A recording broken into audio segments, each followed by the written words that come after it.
With October approaching, it's only right that we have my main man, Barry Corbett, the former lead investigator of Boston Paranormal Investigations.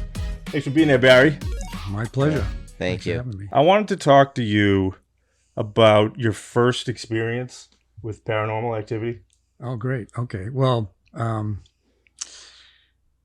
think I was telling Steve last time we spoke, I was always interested in ghost stories, like a lot of people. You love ghost movies, things like that. But something happened in an apartment I was living in Wakefield about like 30 years ago.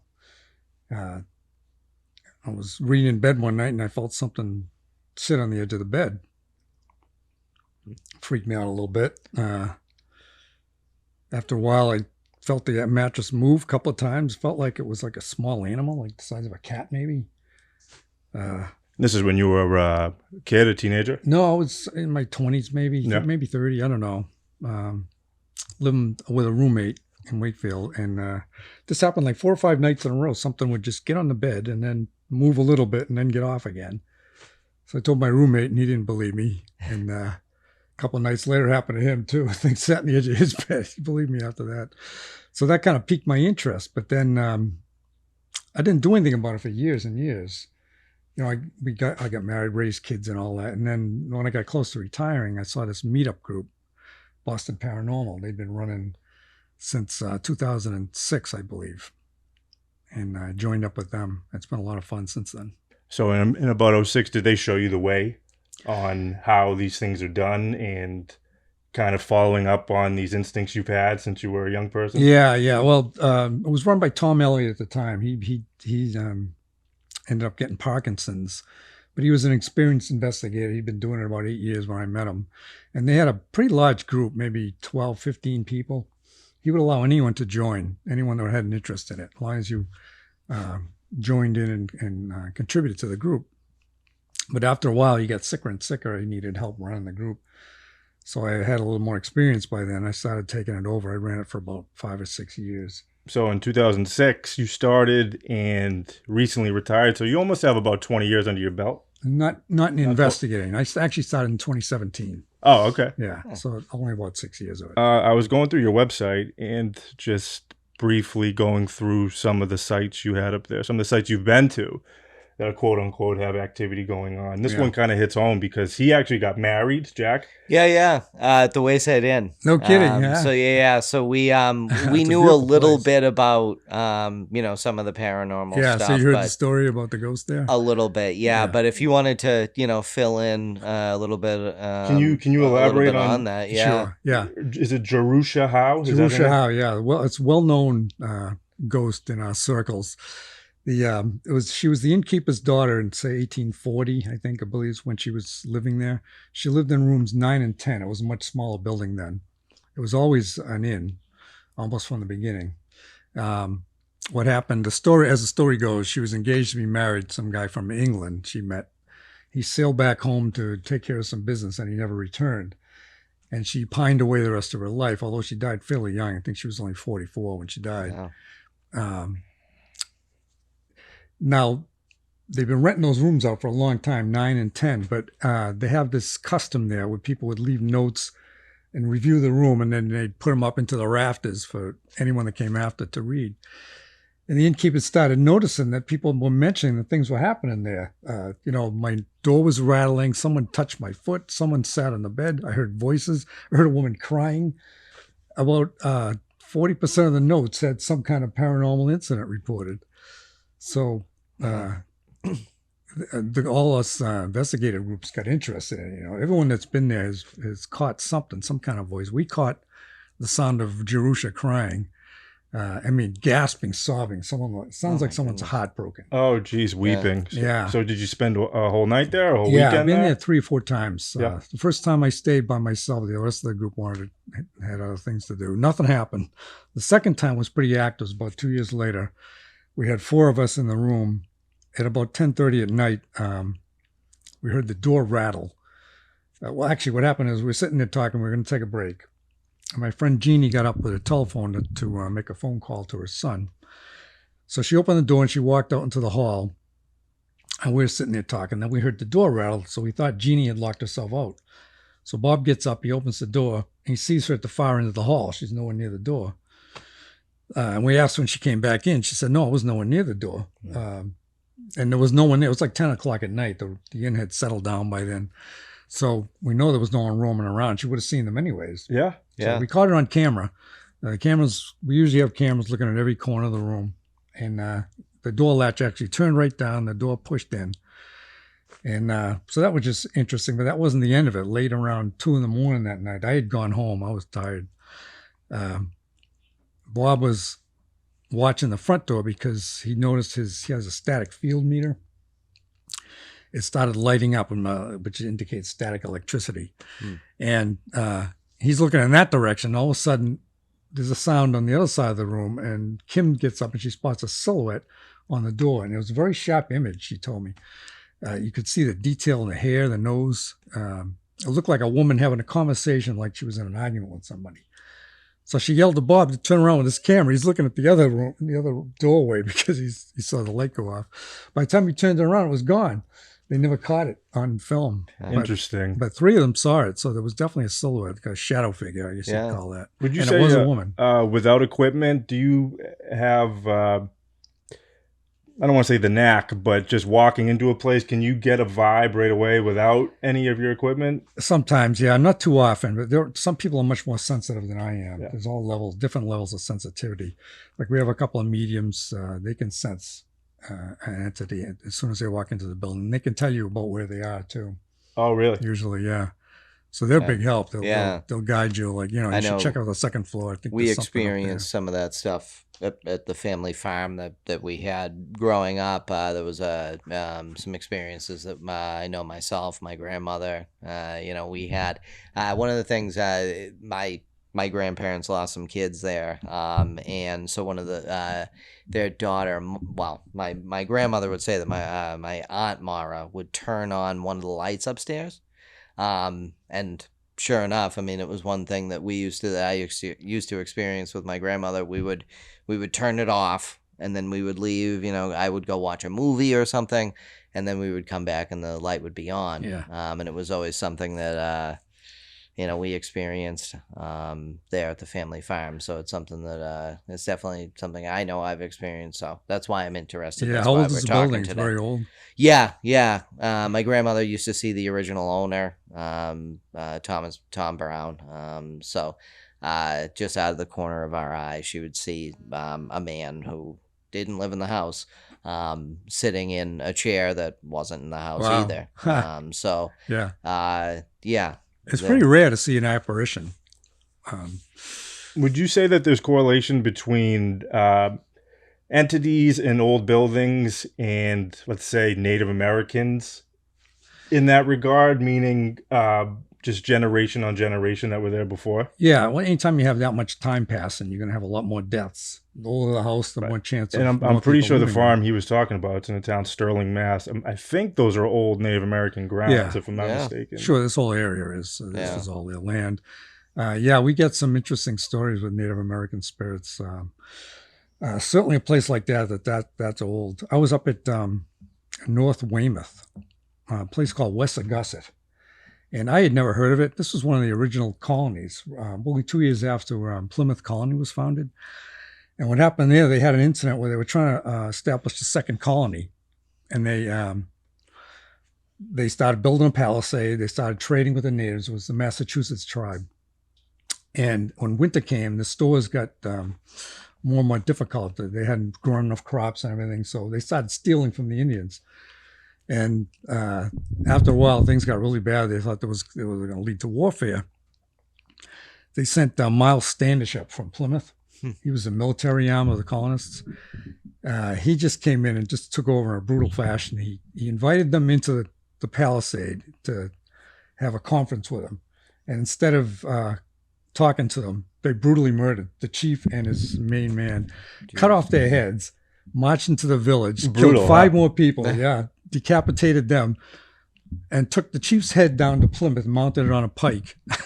So None of this was reported. Well, it was reported at the time, but it was kind of like forgotten history. Then That place is haunted? Definitely haunted. Right. So you feel like those kinds of things, they tend to leave themselves when something traumatic happens. Yeah, a brutal incident like that, something violent, it's going to leave trauma. It's going to infuse the area with the trauma of the incident. So when they developed the area later on in the 1930s, they built a string of houses on the road behind the park, and people were saying they're seeing spirits coming through the house, and they look like Native Americans. You know, one of them they said was like 7 feet tall. Oh my God. Yeah. So they excavated the park and they found the bodies without the heads. They found the heads later on in a different area. But that might explain, why the building is haunted. 3 or 4 of the buildings are haunted down there. Regarding you work with several mediums? Well, our group, we had a lot of people come and grow through the years. As I said, we have a large group. And 2 or 3 mediums have come and gone. Right now, there's 2 in the group. Well, when you say the word entity, it doesn't always necessarily mean negative, right? Have you come across not at all? Of course, positive entities. Yeah, we think of ghosts like most of them are just deceased people. They're the same personalities they were in life. We don't know why they stick around. I think they all have different reasons. Some are confused. Some just don't want to move on, or someone maybe violently murdered or died unexpectedly. Yeah. I think they all have different reasons for sticking around. Gotcha. But most of them are not threatening. Most of them are harmless. A next one that's in the area, a place we grew up near, is the Colonial Inn in Concord. I found really interesting. If you could elaborate on that. Yeah, we've been there a couple of times. Room 24, I guess, is the one that's haunted there. Oh, okay. But they've also heard things in the bar downstairs, part of which was a tavern. I don't know what the spirit is there, but everyone in room 20, not everyone, but every now and then room 26 reports something happened. The doors open and close, footsteps and voices. Nothing harmful. Like you say, it's just someone passing through or sticking around. It's almost as if it's made them infamous. Place is still open. It's kind of what they're known for, right? Yeah. Now that was probably 1840. I think that was built maybe. Yeah. Yeah. Beautiful old building. But yeah, definitely a spirit, or at least one spirit in there. Regarding some of the equipment you have, do you mind telling me at least? Yeah, I brought a few things to show you. Yeah, what you brought with you today? All right, let's see. So we all use recorders. We go to a location, we put recorders, we try to triangulate them around the room. So these are bi-directional. And a lot of times you'll get voices that you didn't hear audibly. They get imprinted onto the digital file. Yeah. So you bring recorders everywhere we go. This is a millimeter. Just measures the strength of the electromagnetic field. It also has a temperature gauge on it. Sometimes a spirit will enter a room. It'll use up energy while it's trying to manifest. And the temperature will drop 5 or 6 degrees. That's a sign the spirit might be with you.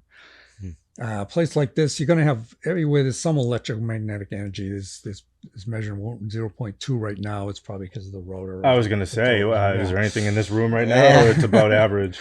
You'd have to get it around 3.5, something like that, for it to be a spirit. And it can be other things too. You have to be careful not to misread these. But it's measuring electrical activity more than anything. But the first thing, the recorder you showed, does that pick up audio that your typical device would not? Yeah. Yeah. Like whispers and stuff like that I've seen on your website? Yeah. Most of the stuff we've got is from digital recorders, and it's hardly any of them were heard audibly at the time. It's usually caught later on when we're viewing the files.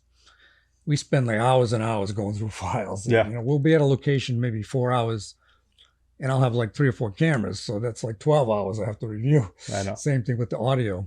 So it takes a while to get through. And it sounds like it takes commitment too. I mean, I'm sure there's a lot of nights you guys show up somewhere and don't get anything, right? Yeah. I'd say 80% of the time, nothing happens. Say 80? Yeah. So that is commitment. Yeah. Places like you mentioned that have a reputation of being haunted, you're going to have much more success going to the Colonial Inn or the Wayside, things like that.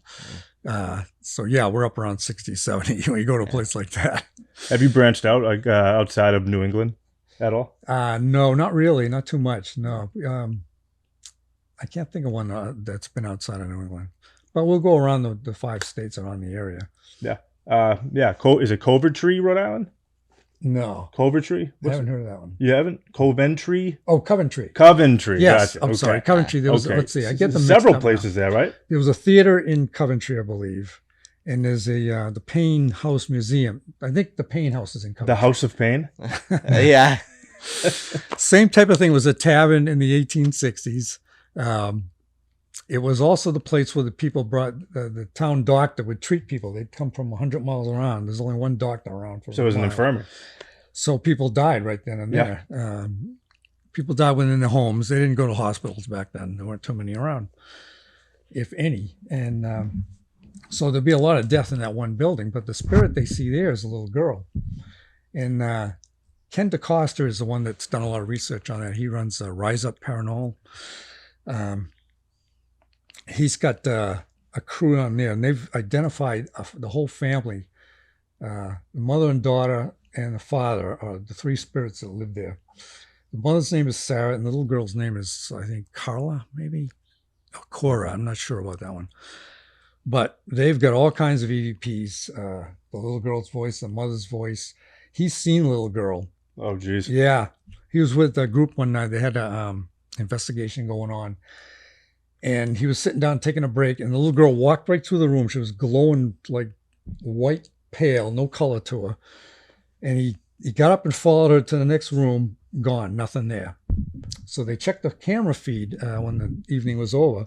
The camera caught it, but it didn't record an image of an apparition. All it saw was light travel across the room, like a vertical shaft of light travel across the room, which is really interesting because it's got something to do with your human perception, being able to see the spirit, right? Where the camera couldn't. Yeah. So I thought that was fascinating that there's a difference. And we have caught images on camera. I've caught a face at the Oliver House in Middleborough, and I've seen lots of people have caught them on some of those TV shows. They have some pretty good clips of.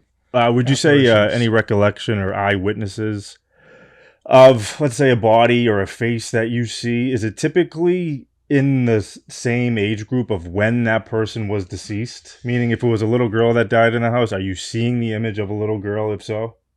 Yeah, that's hard to say, but I'd say so, yeah. Yeah.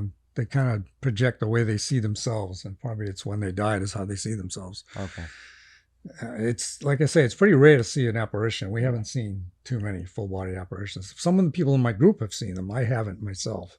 Have you ever had to leave a place because it was too much? No. Too negative? There's a couple where I felt like I should, but never that bad, really. Are you familiar with The Conjuring? Those movies? Yeah, right. Okay, yeah.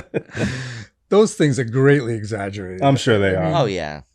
I believe there are negative entities, but I think they're so rare. They're incredibly rare. And the things like, I love those movies, but... Is it Connecticut? Yeah, I think it's Harrisburg, Harrison. Yeah. Yeah. Harrisville. Yeah. That's it, Harrisville, Connecticut. Yeah.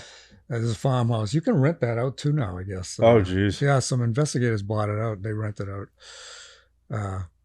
Harrisburg, yeah. But those things, Hollywood just exaggerates. Yeah. Hollywood tries to, Amityville horror, all that kind of. Most of our it's like they experiences try to get it going, for entertainment. But there's definitely something, real, that's.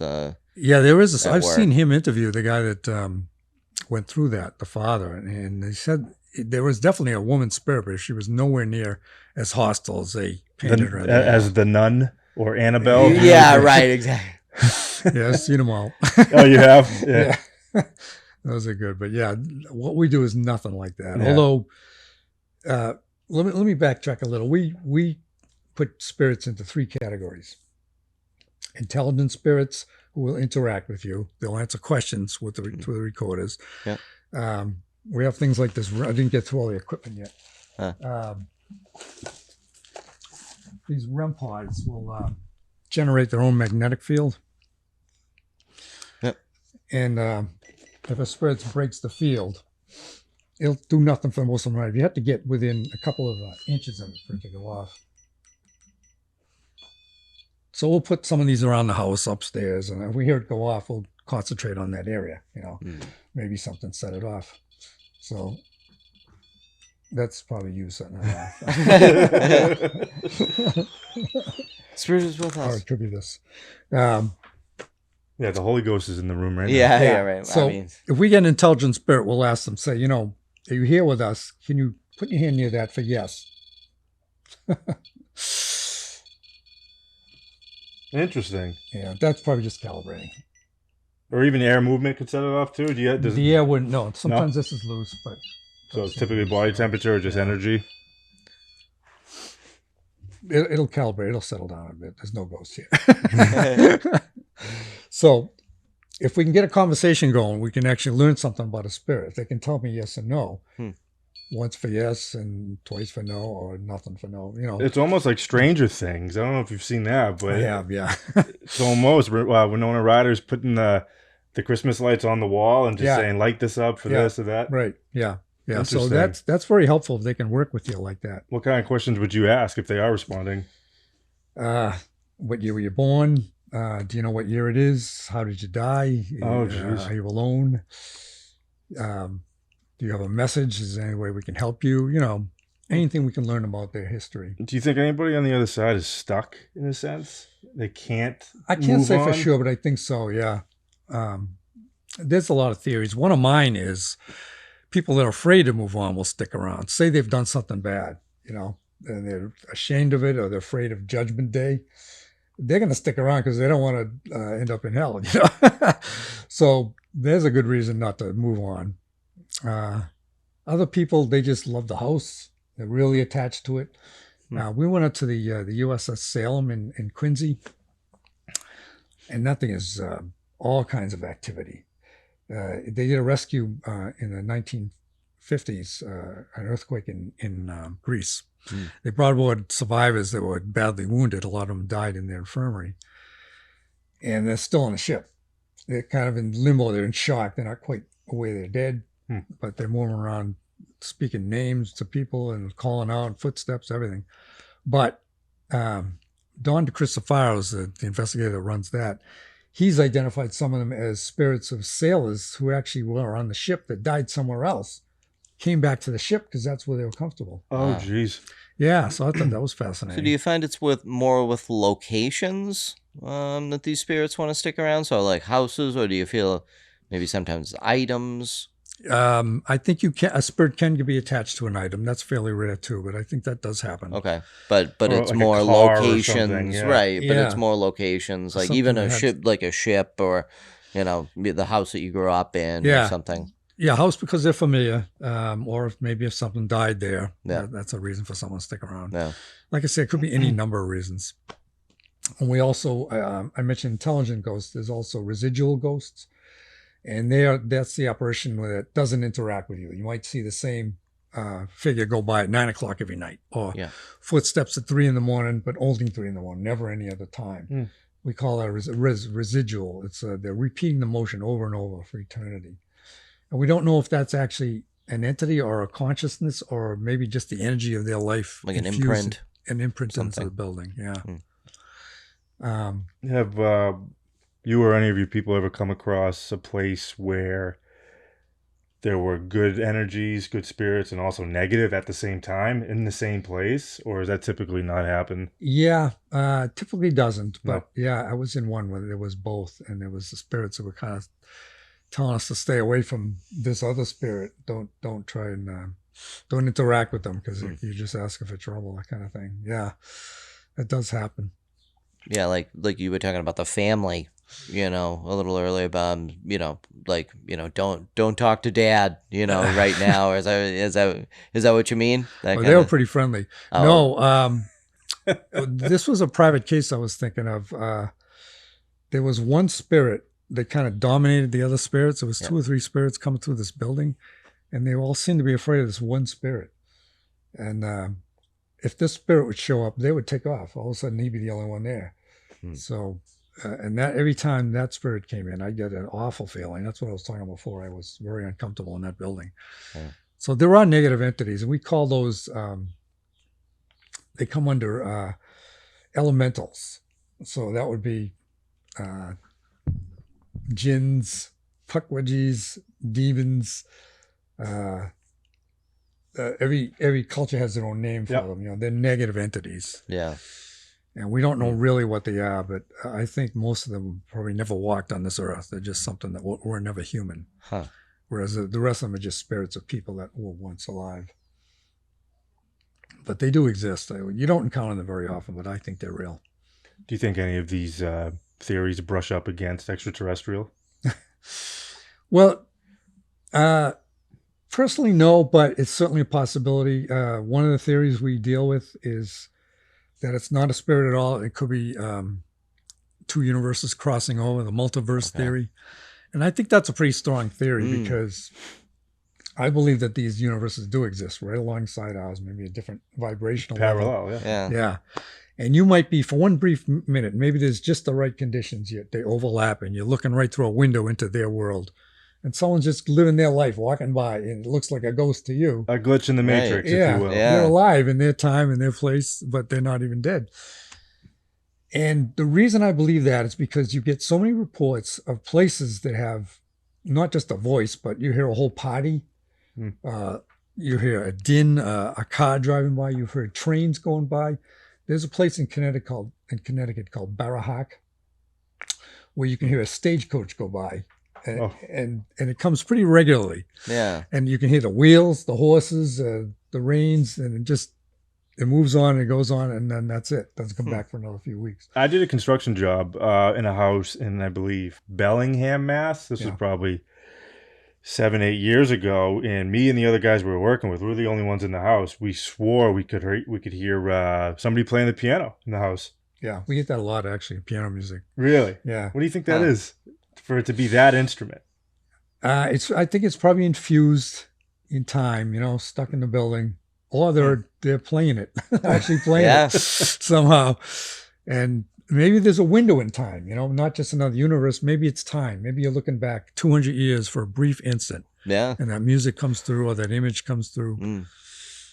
I wonder if it's dimensional. We don't know how many dimensions something, there are. like fourth, fifth dimension type. Right. Yeah, that's one of the theories, a different vibrational level.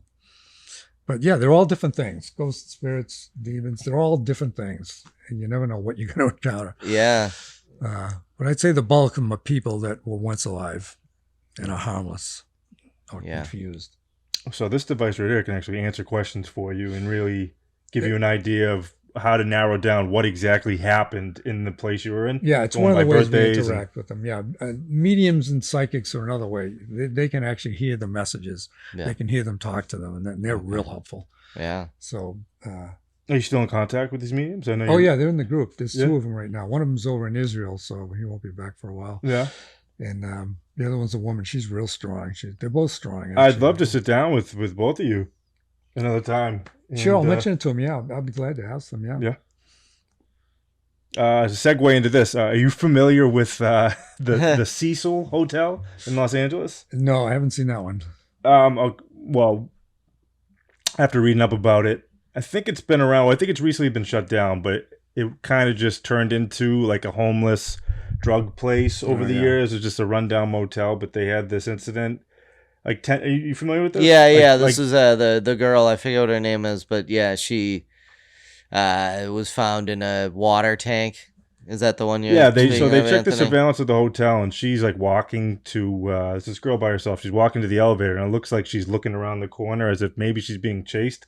But the rest of the footage of the hotel, nobody's chasing her, nobody's on the floor or anything, and then she just kind of vanishes. Seems like it could be psychotic episode, but at the same time they've talked about but at the same time that it could be where she was found paranormal. She was found in the water tank on the top of the building. Oh man, yeah. Well, that'd be a tragic death. She did someone that probably doesn't know they're dead. Yeah, just shocked to drown, something, find themselves separated from life. I always found that interesting. I always found that crazy. Have you ever been around an entity that would make you physically ill? Not myself. A couple of people in the group have felt it. One of the women reacts that way. She gets nauseous when there's some negative entity around. Oh, geez. Yeah. Sometimes I'll get like a stabbing headache, and I wonder if that's what's causing it when I'm in a location. Yeah. A sudden jolt of pain. But I can feel vibrations sometimes, but I'm not overly sensitive. Some people are just born with it, huh? Yeah, definitely. Yeah, there's certain different levels of sensitivity. A boarding house like that, the S.K. Pierce Mansion in Gardner, has a history like that. Was there a fire there? Let's see. There was a fire someone burnt to death inside on the second floor. Pierce was a bigwig, right? He was a furniture manufacturer. Yeah. S.K. Pierce in the 1800s. He died. I don't think he died in the building, but after he died, the property went into disrepair and it became a boarding house, and there was all kinds of crimes going on there. There was prostitution and everything. So all kinds of bad vibes. They think someone was murdered there. There's no real evidence, but they think someone was murdered there. And the man that burnt to death, he was an immigrant named Eno. I forget his last name, but the rumor is he spontaneously combusted, but I think he just fell asleep smoking in bed. Yeah, right, yeah. The first one sounds better. Right, yeah, but Well, the fire department got there. The fire didn't spread to the room. Only the bed burned up. But they got there probably quick enough not to save him. But he's still in the house, I believe. And we got his voice on audio one night there. We asked, who is this? And we heard pretty clearly, Eno. Wow. Yeah, so that was wild. Interesting. Yeah, and I think there's some negative entities in that place. It's kind of a scary place. Do you have any plans on going back to any of these places? Oh, yeah, we'd like to get back there soon. Yeah. Back to Gardner or back to several places? And back to all of them, yeah. We've only been to Gardner once. Some of the people in the group have been a couple of times. Tom, when he was there years ago, he got a good picture, an image in the window, reflection in the window of an entity. You couldn't see it in the room, but you could see it in the reflection. When you make the decision to go back to one of these places, is it known that you're sleeping there and you're leaving? Like, how do you come to the consensus, all right, we're leaving? We usually stay overnight because that's when it's quiet. That's when you get most of the activity. Yeah. But not always. Sometimes we'll rent it for 6 hours, something like that, until 1 or 2 in the morning. And there's different rates. They charge you more for an overnight. So sometimes we can't afford it. Yeah. Well, Anthony was talking a little bit about like construction and that kind of stuff. Do you find that sometimes that is related to maybe an uptick? Like somebody says like, oh, we had to have some work done, or we put an addition on the house, or I get that report once in a while. They don't like renovations. Yeah. Especially a spirit that's lived in that house for 40, 50 years. They don't like change. And that does stir them up sometimes when you start renovating your house. Or how about if they sell, if the owners at the time sell and the entities have to get used to a new couple coming in? Yeah, that's the kind of call we'll get now and then, a new house. And they're just kind of, like you say, they're getting used to them. They're settling in. And sometimes we're just able to make them feel a little better about it because people see these TV shows. Right. And they're looking for ratings. So they want to make everything look as dramatic as possible. As we say, most of those ghosts are harmless. They're just people that don't want to leave the house. So just us coming in and talking to them and telling them, it's probably just someone that used to live here. It might even be a relative of yours who's checking in on you. And they feel a lot better just by talking to us. Yeah, a guardian. Even right? if we don't get any evidence. Yeah. I know when I was in college, like the dorm that I stayed in junior year used to be part of the Beth Israel Hospital that was next door. And so me and my roommate did experience, I experienced the little girl next to my bed. I didn't see her, but I felt a hand on my shoulder. Really? Yeah, and I ended up waking up my roommate, and I was like, and it only happened just that once. But I looked into it, and I did find out that the part, where our dorm room was used to be part of the hospital. So it can happen anywhere. Like, boy, that must have been frightening. Yeah. It spooked me because it was the middle of the night. I was just kind of drifting off to sleep, and it just happened, and it was yeah. Again, I woke up my roommate, and he was. We slept with the lights on that night. I'll be honest. Yeah, no, most people don't like interacting with ghosts. Keep in mind that he may have been intoxicated. Yeah, right, exactly. No. It was, right. It was a middle of the week, which doesn't. Yeah, right. Yeah. Have you ever come across because like they show you in movies and stuff like that, other languages? I don't want to say tongues, but that's like more exorcism. But like Latin. Not Latin, no. I think we got Wampanoag language once. Okay. Trying to think of the name down in the Bridgewater Triangle, Camp Titicut, I think it is. It was a Boy Scout camp, but before that, they did an excavation. They actually found a Wampanoag. A Wampanoag village was there for hundreds of years. And the Boy Scouts would report seeing spirits. Eventually, they closed that down. We went down there once. We only got this one voice, but it sounded like a different language. I think it was a Wampanoag word. So yeah, that does happen.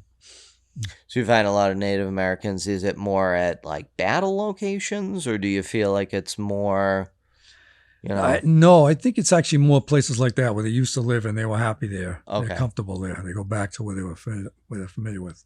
Mm-hmm. But certainly battles could cause it. Yeah, violent incident can certainly cause spirits. Like Gettysburg is really haunted, I guess. Yeah. People have seen all kinds of things there. Yeah, anytime there's a violent battle. Down in Concord there, that Colonial Inn. no, right near the Colonial Inn. I'm trying to think of the name of the Battle Road is haunted. They hear horses going by. They've seen soldiers' spirits, and that's right near Lexington Green. It's about a half mile from Lexington Green. Yeah, very historic, right? The whole town, the whole area. In fact, they chased those British soldiers down that road all the way back to Cambridge, to Boston. So there was death all along that road. Yeah. Would you ever take an outsider like Jack or I on a trip to one of these places with you? Yeah, sure. You're welcome to join us. Oh, yeah? Yeah, we bring in Very guests cool. now and then. It's fun. Most people that do it with us enjoy it. Right, because this show's on like Travel Channel or History Channel, Ghost Hunters and stuff like that. Do you know anybody who's involved with that? Like more of the higher Jack production? Kenner, Jack Kenner was a friend of mine. He's done some of those shows. Ellen McNeil's been on some of them. She runs the Spirits of New England, I believe, out of Winthrop. Yeah. All the people in those shows, they're normal, dedicated investigators, and they're nice people, and they want to help people. But I think what happens when they get a TV show, they get a lot of pressure from the producers. They got to keep the ratings up. And there's writers brought in the room sometimes. Yeah, no? so they start exaggerating, I think, or they'll get an EVP and they'll play it up louder than it was or enhance it. And maybe some of them maybe even add evidence. It's hard to say which ones do it, but it's all about ratings, and you can't blame them really because they got to have something happen. Yeah. Right. But yeah, I know some of those people. Have you ever had an experience that stood out as, I want to say, funny, I suppose, where... Oh, a couple of good ones. I don't want to say ball busting, but you're in Massachusetts. Imagine your typical like Boston guy who.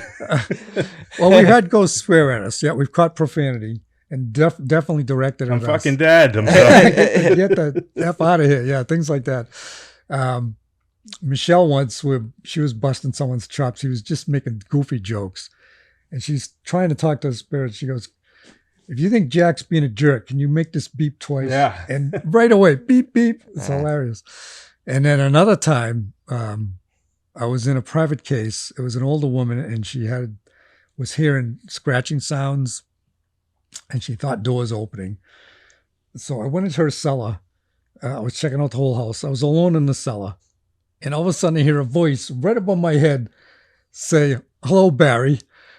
And I'm like, I look up, and it's a smoke detector. It's a freaking battery on it. It's not Barry. It said low battery. But my heart went like, right. That thing knows my name. That's funny. So it shows what your mind could do, or it shows if you believe it. Yeah. And when you're in that mindset, Yeah, I could have sworn it said, "Hello, Barry." Like, geez, I just want to jump out of my shoes. Because what about the people who don't believe in ghosts? They sleep just fine in these places, right? Until they don't, right? Right, yeah. Right. Until the bed, gets you get shaken awake or something. Until the nun and Annabelle are lurking. At the door. When's the last time you've been to the Wayside Inn? You talking to Jack? Either of you?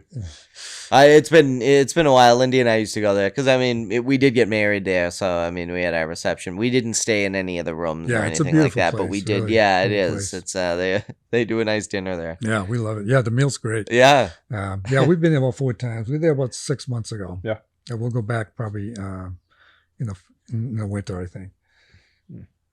Well, some of these locations, you get like a good meal out of it, or sometimes they're at good, hotels. Or I know when we stayed up at the Mount Washington.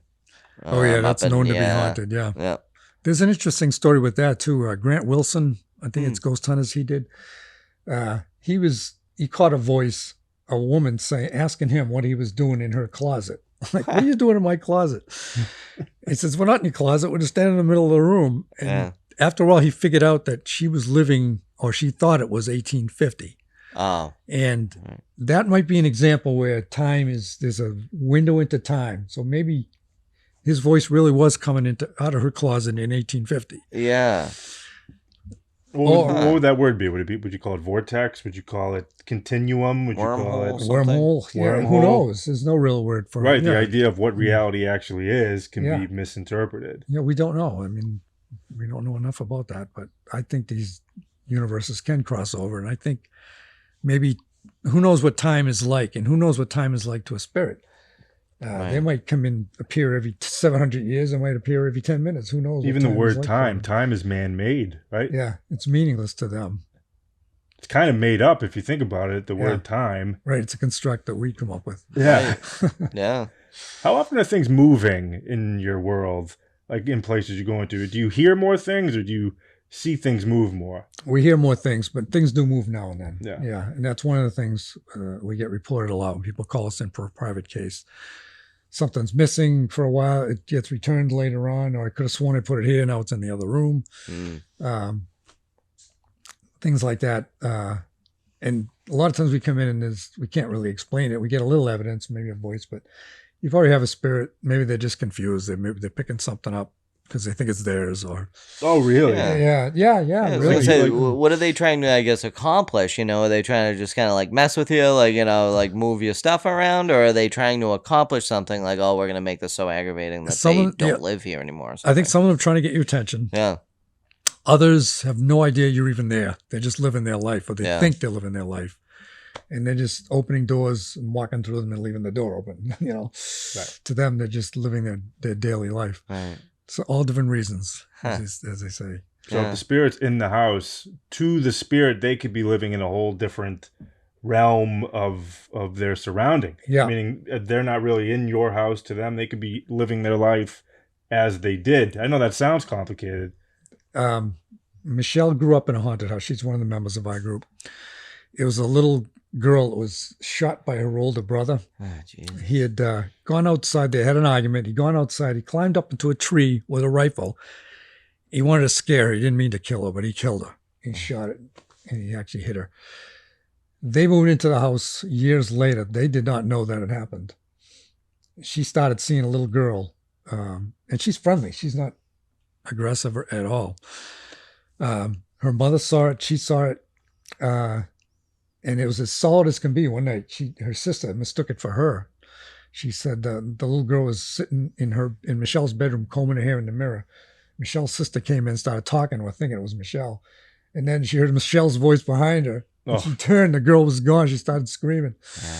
Well, you hear these stories. I don't know if you want to call it reincarnation or whatever, but for instance, there'll be like a 6-year-old boy who keeps telling his parents, like, this is how I died in a past life.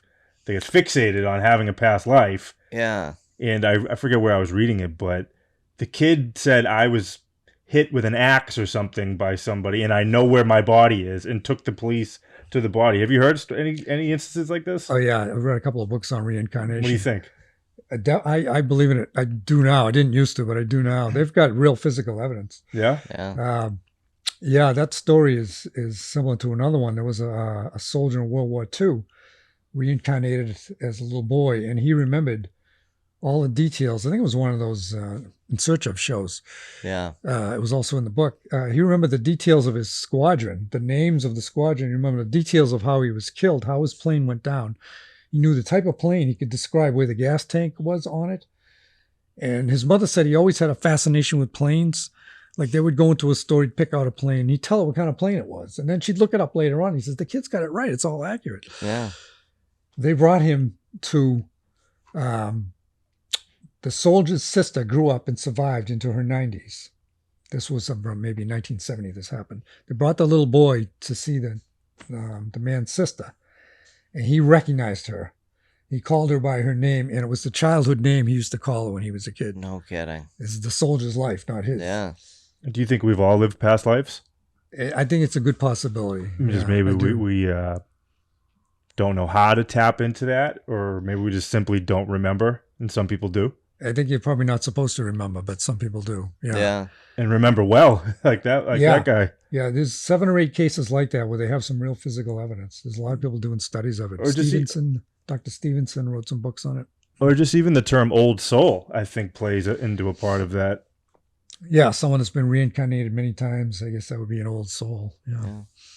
Yeah, all this stuff is kind of interrelated, I guess. Yeah, so what's next on the agenda for you? Any specifics on where you'll be or what you're looking for? Or I'm working on a book right now. Oh, yeah? Yeah, it's the manuscript's due November 1st. It's all the places we've explored. Oh, okay. Fawn Hill Media is doing a series called Gothic Americana. Is it going to be streamed online or on their own platform? Or? No, it's a physical book. Oh, it's a book. Just a book. Yeah. Okay.